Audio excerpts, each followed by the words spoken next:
Yeah, exactly right, Gabby. As this police investigation continues, I can tell you that people were very scared. I was talking to a mother over the phone today whose daughter was inside the mall when this shooting happened. She was at the H&M store, which is directly below the Macy's where the shooting happened. Her daughter sent her this text message that said, quote, "Going into lockdown. Love you guys." Certainly the message no parent wants to get. The mom told me she didn't want to call her daughter in case the shooter heard the phone ringing, so they were texting back and forth instead. But even that was hard to do because the cell service was so bad. They were texting back and forth to their parents and amongst each other. So we were all on the phone, on one phone, and then texting on another to each other to try and get information. What are you going to do when you see her tonight? I'll tell her she's never going to the mall again. Where's Amanda? Well, we also talked to those 3 teens who were in the mall, including Lisa's daughter, Amanda, when that shooting happened. They told us that first, nobody knew what was going on. The only thing we really saw was like people freaking out.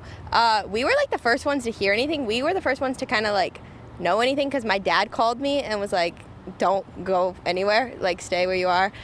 So we kind of just stayed where we were. We like sat on the floor in the back of the store and everyone kind of thought we were crazy.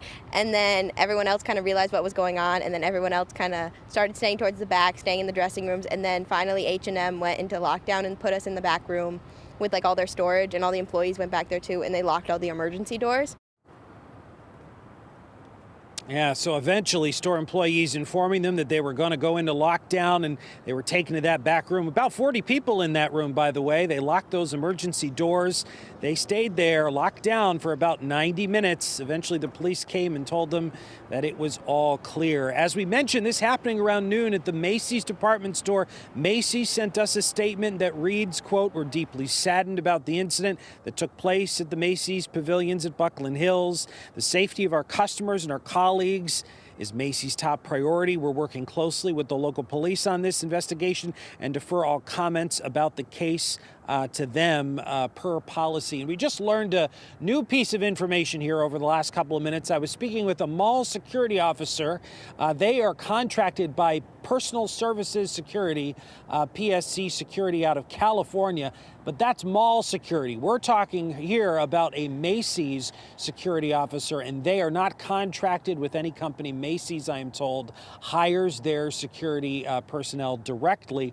Obviously, the community is on edge tonight, and people are just telling me that they are thinking twice because they know that in this day and age, violence can happen anywhere at any time to anyone. Any new information, we'll of course bring it straight to you. We're live here in Manchester outside the Buckland Hills Mall. Matt Caron, Fox 61 News.